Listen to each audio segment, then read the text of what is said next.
I'm Brecht van Lommel, and I'm a technical director on the Peach Open Movie project.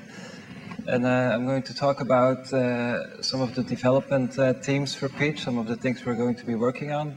And then at the end, I'll also talk a bit about some of the features that I'm working on or have worked on in the past. And go a bit into, not really into detail, but just explain a bit how they work internally, what's the concept behind them. So first, we have 3 developers at the Blender Institute now. We have Campbell, who's also TD on the Open Movie project, and he's going to do more user interface, more things near to the user interface, and other tools that other parts of Blender that he's familiar with. I'm going to work on some features like micropolygons and maybe some bigger features. And of course there's Stan as well. I'm not sure how much he will be developing for Peach specifically. But it's always great to have him around to ask him questions, why does it work this way, or of course, we'll also have contributors from over the internet. For example, Janne is working on the particles, and he's interested in what we need for Peach. So there's also a lot of developers, of course, online that will probably be helping with the project. Much of the stuff we will develop will of course be driven by the requests from artists. So if they need a feature, they just come to us and we can do it. For example, this week there was some work on storyboards, and the artists are putting them together in the sequencer, the different storyboards, and playing them back. And they want to be able to easily change the timing, so Campbell added ripple editing, so you can drag just a sequence strip and everything behind it also follows to easily adjust timing. That's just one example. We'll probably start a Peach SVN branch, so that's like a separate version of Blender that we will be working on and be able to add features there quickly that we can't add in the official Blender because maybe they're not stable enough or they're very specific to Peach. They might not be useful to everyone. We haven't created that yet, but I expect that will happen pretty soon. So, timeline, of course. Yeah, most of what I will talk about the features is stuff that we plan to implement. So some of it might happen, some of it might not happen. Hopefully most of it will happen. Okay, so Peach started on October 1. And we've mostly been doing studio setup and system administration and other boring tasks like that. We've been doing production for, I guess, 2 days. And Campbell already added a number of features.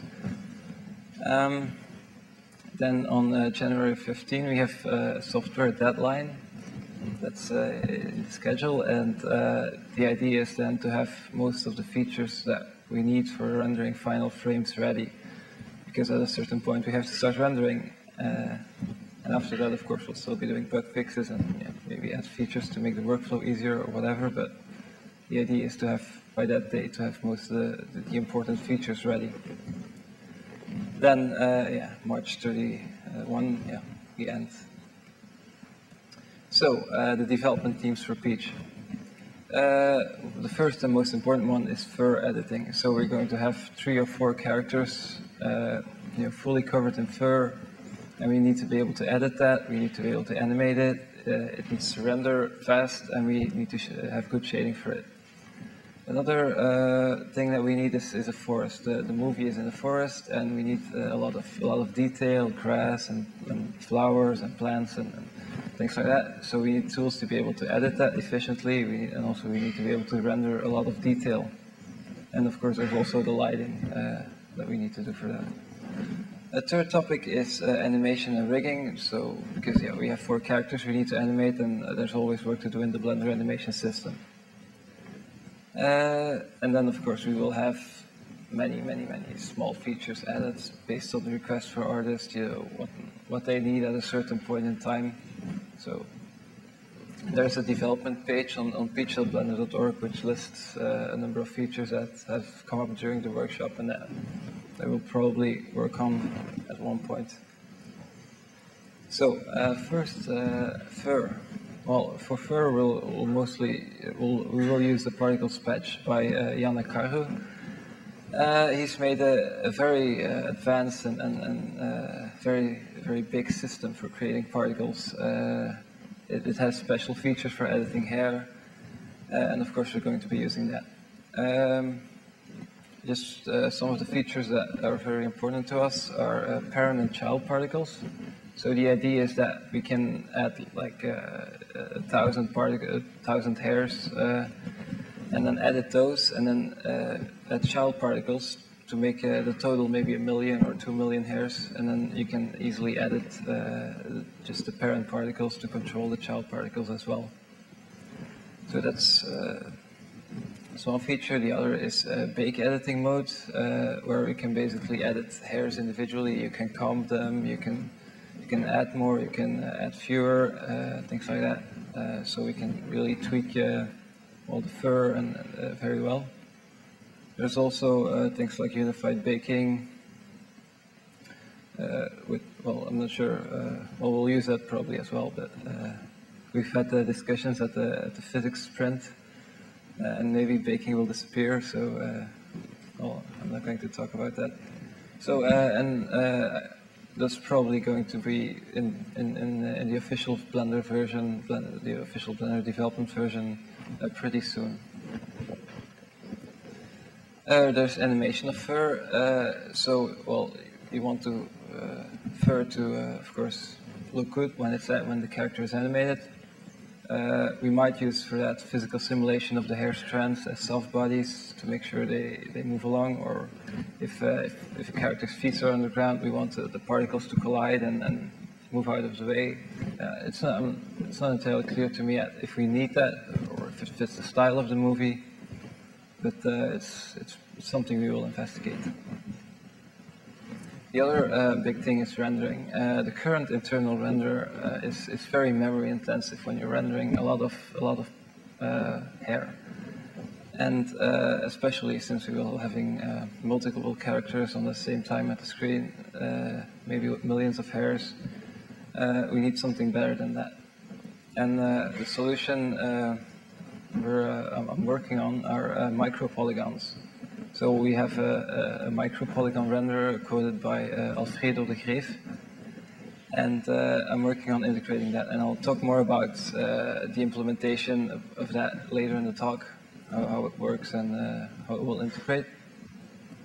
So the idea is that the basic idea of micro-polygons is that we only split up the hairs or maybe the subdivision surface or whatever just before we need it, and then we throw it away when we don't need it anymore, so not all the geometry has to be in memory at the same time.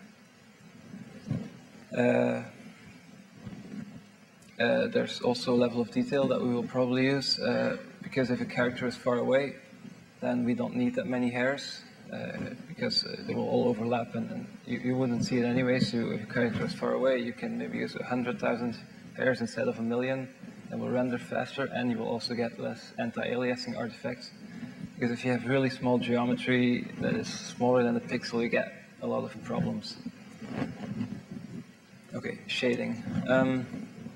We need better strand shading for the fur. I'm not entirely sure yet how we will do that. There's lots of different shaders out there. We can experiment with different types. For example, one of the things. This is, well, it's pretty ugly test, but at the left, yeah, there's the traditional strand shading, and more to the right, it blends in surface normals. So instead of just doing shading with the strand, you also add influence from the shape of the surface, and that makes it look better. Yeah. Okay. One of the ideas, for example, to speed up the shading is to shade at fewer points and then interpolate that, because it's going to look smooth anyway. And another thing that we need for strand shading, for rendering the fur, is deep shadow maps. And these are basically shadow maps that can handle better a lot of detail. Because if you have a lot of detail, you need to go to really big shadow maps, and that becomes slow as well. So the idea of deep shadow maps is that you can have smaller shadow maps, which at each pixel in the shadow map store multiple values, and you can do smart filtering and things like that. That's being developed by Joe Eager as a Summer of Code project.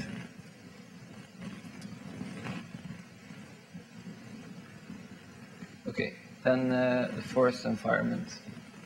Well, we're going to need a lot of trees and plants and flowers. So we need an efficient system to generate them, to edit them. And one of the things that we want is that the artist can actually control the shape of them. We don't necessarily want something that is realistic or something that's completely toony. So one of the things that Campbell is working on is being able to model trees, for example, with curves. You define a curve, and then it creates a mesh over that curve, and you can define where a branch meets a trunk, how the transition is, and things like that. Another thing that they should be able to do is to make automatic UV maps for it. So you have a UV map or a strip of UVs for each branch. Then the artist doesn't have to do this manually, of course.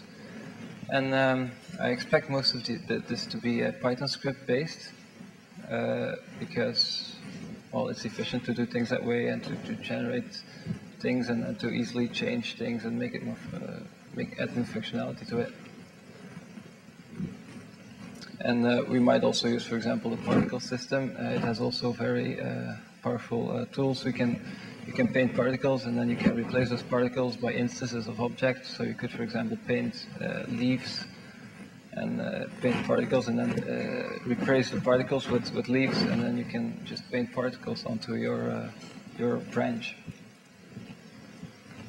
Okay, just like fur, we need a lot of geometry. You can also have lots of grass and lots of trees in the background, and for that we can also use micropolygons because it's good at rendering lots of geometry.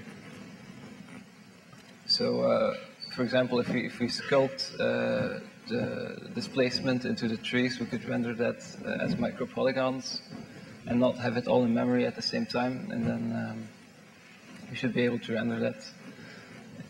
Well, we should be able to render it at all, since currently I expect that if you have a full forest scene, you couldn't really render it in one pass or in one layer. Another thing that we would probably need for this is to be able to do to have multiple resolutions of an image in memory, and then only use the smaller resolutions when we need them when objects are far away, and that way we can probably save a lot of memory usage as well. Lighting. Yeah, one of the things that we've talked about is volumetric light. You can have light coming through the trees, or if you're in a forest, it has a special atmosphere, and how can we recreate that? We'll probably look at improving the lamp halo, which does something like that, but it's pretty old and it needs some improvements. And yeah, how to make outdoor lighting look good, we will look into that. So rigging and animation. You'll have 3 or 4 toony characters, including the fat rabbit, and basically a fat character is always hard to rig because you need to have wobbling fat, and you need to have deformations, and deformations will intersect with itself and things like that. And so we also want them, of course, to be stretchy and things like that. So based on what the rigger needs, we'll add more features or adapt it. Okay, I'll talk about some recent features in the animation system. So one of the developers that is improving the animation system is Joshua Wang. I'm not sure how to pronounce it, but he's constantly working on the animation system, and he's also working together with Nathan, our rigger, looking into features that he needs. One of the things that he did was constraint rewrite.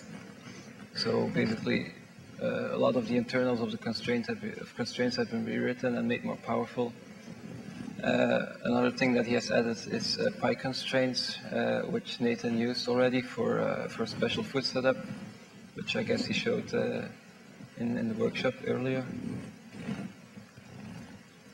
Okay, one of the things I've been working on is improvements to skinning.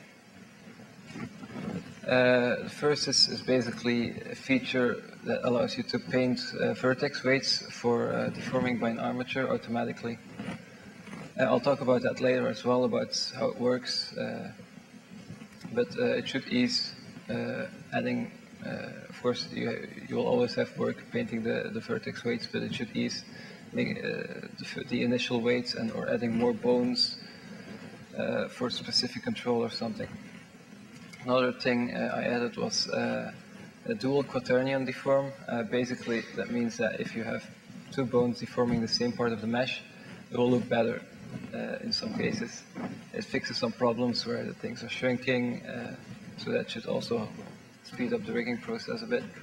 Then of course you have the crazy space problem, where if you have a rigged character and you want to edit it while it is posed in a particular pose, then the vertices go in all different directions. And now crazy space editing should work perfectly for an armature. It doesn't work yet for lattices, but we might add that as well. And then if that works well, it makes it easier to make special shapes that are driven by an armature movement or a bone movement. And if you move the bone, it can the mesh can change at a certain point automatically, and that makes it a lot easier to do that. Two other features that I'm currently working on is a pole vector constraint, which you might know from Maya. Basically, it means that if, for example, you have a setup for a leg, then you can use that to point the knee at a certain direction. Basically, yeah, that's what it does. Then you can control the position of the foot and the position of the knee, and you can rotate it in the right direction. Another thing that I'm working on is mesh deform with harmonic coordinates. And basically what it does is it's like a lattice, but the difference is that you can use any mesh as long as it's a closed mesh as a lattice. So you can model a mesh around an arm and then use that as a lattice, or you could animate the control mesh and then with that control mesh deform the actual geometry. So you can do some number of different things with that that are useful for rigging our characters. Okay, well, this shows the automatic weight painting feature. I'll talk more about that later. Okay, one of the other things is, of course, is that the animation systems itself, when you're animated, when you're done with rigging, there's a lot of things in the user interface that are inefficient, like and things that are weird or don't work very well. So one of the things that we're looking at there is to have multiple objects in the IPO editor, because, well, you want to be able to edit IPOs from multiple objects or multiple bones at the same time, and you can't at this moment. And of course, we need to look at the way shape keys work, analyze, so, because there's a lot more work to do there. Okay. Okay, now I'll talk a bit more about some specific features, about the technical implementation. First, micropolygons. So, Alfredo de Greef has coded a standalone micropolygon render. It has a RenderMan interface. It follows the RenderMan spec closely. It's not a complete RenderMan renderer. It doesn't have all the features, but it works well for our purpose. And I'm working on integrating that into Blender. So a micropolygon renderer is quite a complex beast, and Alfredo de Greef has been working on it for quite a while, and so we're very happy that he contributed his code so we could start integrating it. This is just a pretty ugly render that shows some of the geometry types that are currently possible to export from Blender. You have a standard polygon mesh, you have subdivision surfaces, and you have hair. I mean, it's poorly lit, but it shows that these things are working now. Also displacement, that's one of the advantages of micropolygons, so you can add a lot of displacement and it will render it looking perfect without having to tweak the number of subdivisions or without running out of memory. So what are micropolygons? Well, basically they're very small polygons that the renderer generates as it renders the scene. So when you arrive at a certain point in the scene with the part you're rendering, it will go over all the objects and split them into smaller polygons until they're displaced finely enough until they're smaller than a pixel or just as large as a pixel, whatever, it's a user setting. And then these are displaced and shaded, and then are rendered into the image. And by only doing it at the very last moment, you can save a lot of memory. Because if you have to subdivide everything and then start rendering, then you can have millions and millions of polygons at the same time in memory, and Blender crashes. So, these are only generated for the bucket, for specific buckets. A bucket is like a part in Blender, but smaller. Well, you can make a part as small as you want, but it's not very efficient. For a micropolygon renderer, we will have fixed size, smaller buckets, because that's more efficient for that. So some of the advantages of that are for users are that we can have perfect rendering of subdivision surfaces without ever having like a blocky transition, always be perfectly smooth. We can render hair strands that are perfectly smooth without having to tweak the number of subdivisions. Another thing, of course, that we can do is displacement. Without running out of memory, we can really add a lot of displacements everywhere, and it won't really affect the memory usage the way it does right now in the internal renderer.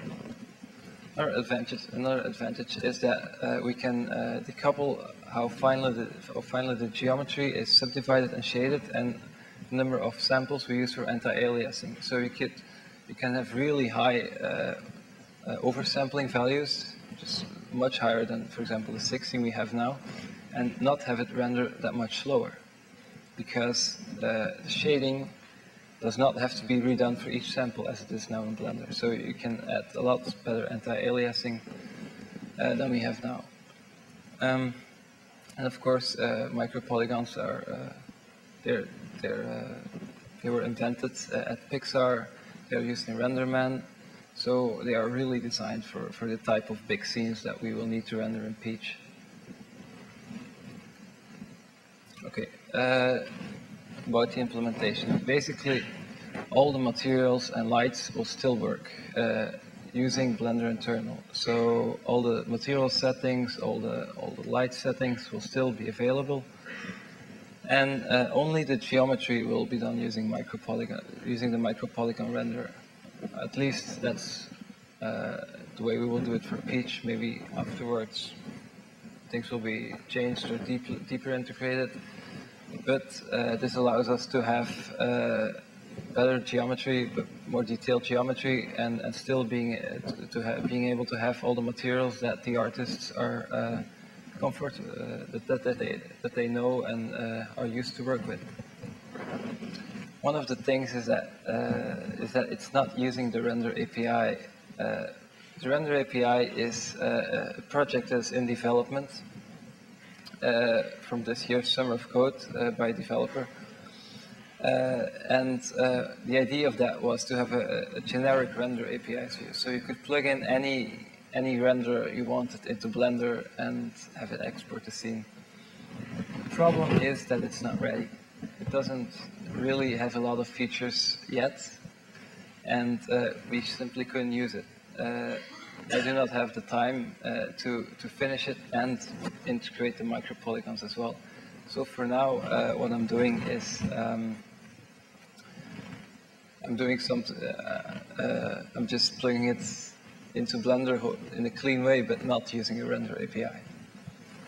But the internal reorganization for the things that I'm doing is also separating things out so that it will be easier for the render API to eventually add a nice API over that so that any renderer can use it.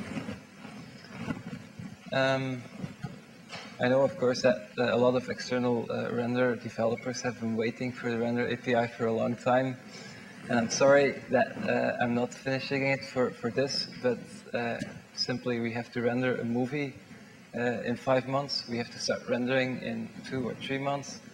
And this is the design decision that I made because we have to render a movie.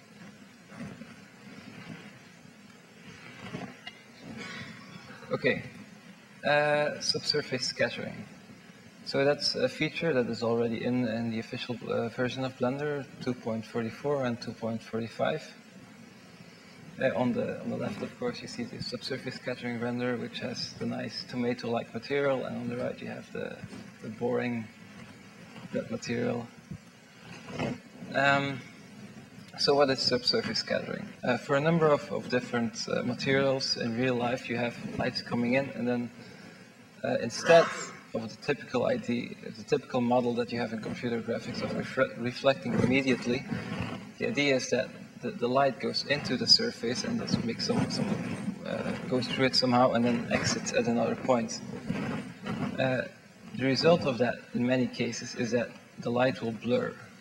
So if you have light coming in at a certain point, it will just sort of blur out. You get a much smoother lighting, and you get the colors sort of they spread over the surface.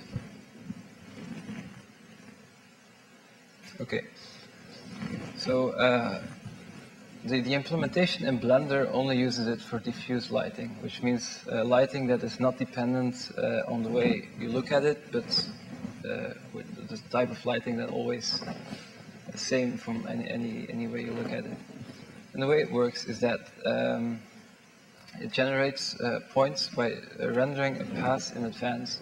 So you render the scene only with diffuse lighting, and then you have an image with, of course, at each pixel a color, and then we use that color to generate a point in a certain location in space. And then we store this all together in a tree, and while you're rendering the final image, you're going to look into the tree for nearby points and use a color from those and add those together in a way that is based on a physical formula. And basically, we're blurring the light by looking at nearby points and having those influence a point. And of course, that gives you renders that look like this. And one of the other special things about it is that it also depends on the color. It depends on the color channel. It depends on RGB. You do a separate formula, which means that it gives you this sort of tomato-like look. Okay, yeah. Well, the last feature I will try to explain is the new automatic weight painting. So if you want to animate a character, you have to make an armature and lay it over your mesh, and then you have to start painting weights, because the previous automatic method didn't really give good results. It works a bit if you tweaked it, and you can tweak it with the bone envelopes, but it's not really. You can have influences in parts that you don't want, and it's a lot of work. The new automatic weight painting gives better results. It's not perfect because, well, it's very hard to do it perfect because you can't really know what the artists want, how they want it to deform. But it basically does two smart things to improve the previous one. One is that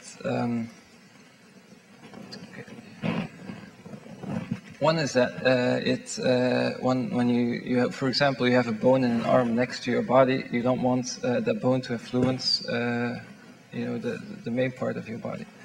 So what it does is it checks with ray tracing if the bone is visible to the other vertex that you're trying to influence. So that way, it only influences vertices that are actually visible from the bone, or that are actually near the bone, and so the weight painting doesn't, the influence doesn't go through the surface. So you will only have an effect on the part of the mesh that you want, usually. The other thing it does is more complicated. It's based on, not sure if physical is actually right, but it's a concept from physics. And the idea is sort of that the bones radiate heat. And then, as you have each bone radiating heat, have at a particular temperature, we compute the equilibrium, which is sort of the state when everything is sort of, when the heat is spread. And then basically that gives us a very smooth distribution of weights.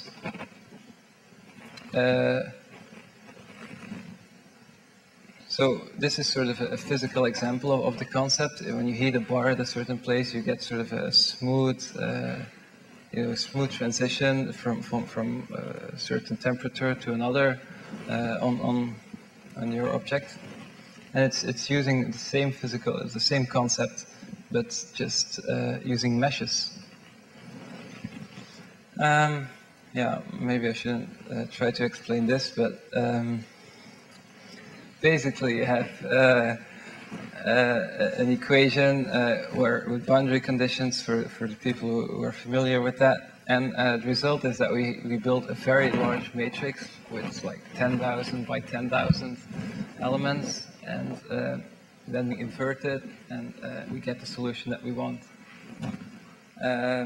It's using sort of the same library that I used for UV mapping, and it does it quite fast.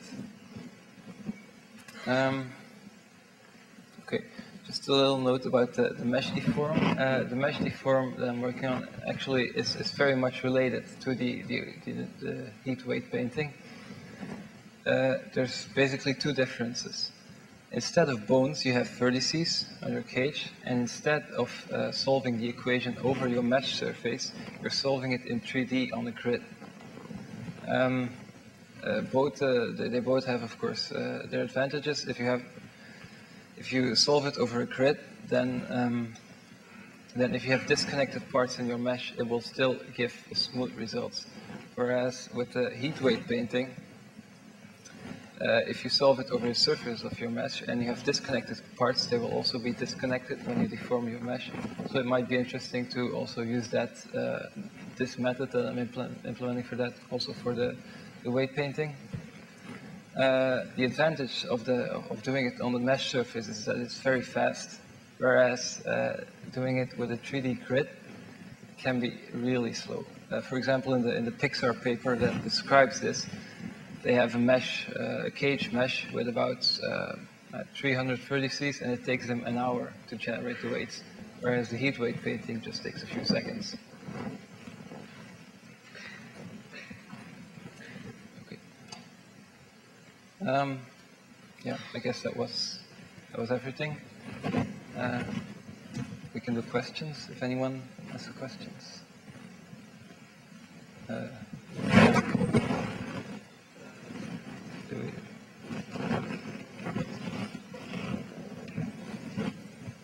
was curious as to the technique you're going to use to generate foliage, because of course there's the existing Gen 3 script in Blender, which is based on a sort of botanical model, but then there's also the other system used in Xfrog. I was wondering if you're going to go for either of those, or how you're going to go about it. Yeah, I forgot to mention, but of course we will also look at the existing scripts to generate things. This is just one. Maybe we'll use the manual method with creating curves for trees that are nearby, and then use more automatic scripts for things that are further away. I haven't looked at the script personally. I think Campbell will be working on that area, but we will definitely look at the existing scripts as well.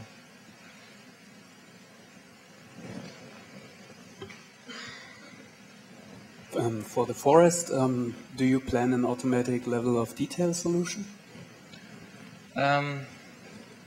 Well, for example, for grass we might use it because it works for fur already, but micropolygons are sort of already level of detail, and because it only generates geometry with the amount of detail that's the size of your screen. But for example, for leaves we might also use it, or we might make lower detail models for trees that are far away.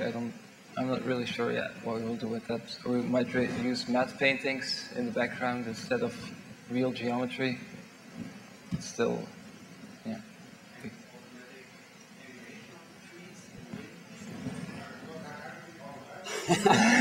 Well, I think it's a bit tedious to animate 1,000 trees. This should be somehow automated. Yeah, but for example, you could do add a curve deform and then animate that with soft body and add a wind thing, and then the tree can, I don't know. I mean, that's pretty.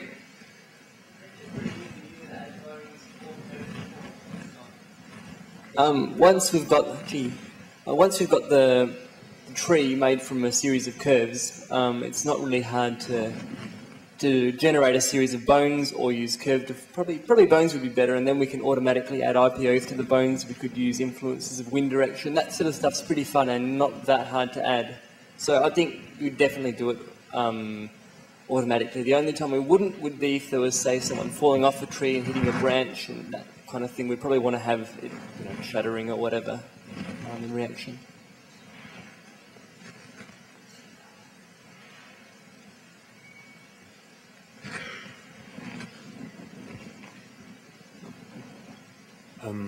Is the heat weighting basically the same as computing a harmonic field on a mesh? Yes. Oh, okay, then I understood.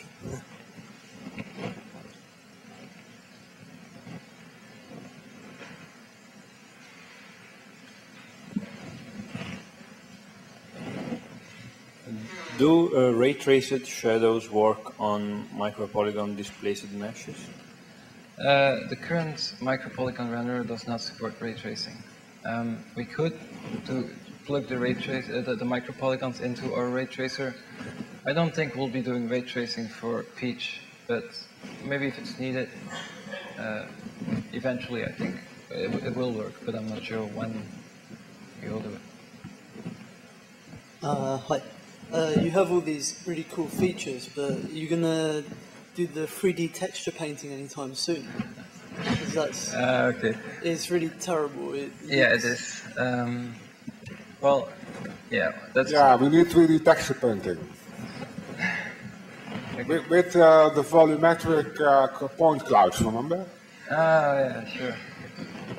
Yeah, I mean, the 3D texture painting is something that, I mean, it's one of the areas I'm working on, not specifically for Peach, but also outside of that. And maybe if it's necessary, if the artist requests it, then I might add it, But Artist, where are you? Oh, you requested. Maybe. Okay, so the bank account of Andy is...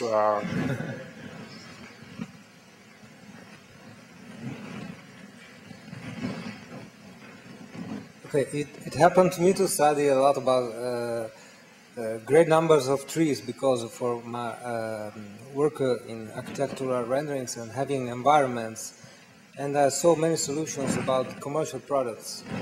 And there are some that are very interesting that you can study and copy from. Some are also for real time, so they have very few number of polygons and having trees that look real from a certain distance.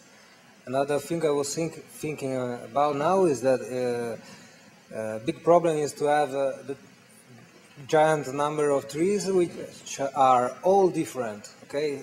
Same type of tree, but they are all different. So maybe the new particle system can help you in spreading things that look a bit different, changing some parameters.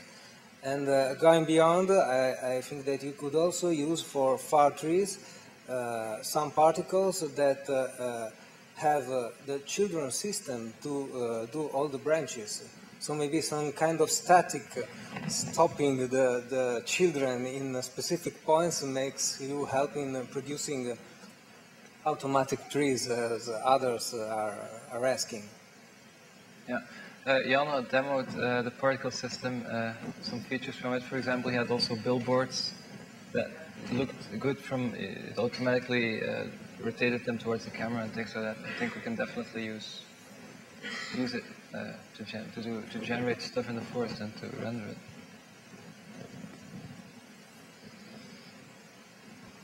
About the halo spots, is it going to be real volumetric lights or something faker? Well, there's of course a big area between real and fake. Yeah. But, well, I'm not sure. We need something that can render fast. I mean, we need to have frame times under an hour or something like that. I'm not sure, or maybe bigger. But yeah, there's a lot of approaches to it. I don't think we'll be using any of the really realistic Monte Carlo ray tracing stuff because well, that would take too long. But it's still something we have to investigate. We still have to define the looks of the movie. This is we just started last week, and the artists will make sketches and ideas of the look and feel of everything. And then we will look at how to do it. But most likely we will work on light and lighting more than on ray tracing. I mean, they show pictures of forest lighting in the morning with fog or in the evening. That kind of volumetric light with some kind of fog in it is very interesting. That's what we would like to work on. And you don't really need sophisticated ray tracing, I think, for that. With fast techniques you can get it. Questions? Okay, I would like to thank Brecht for a great presentation.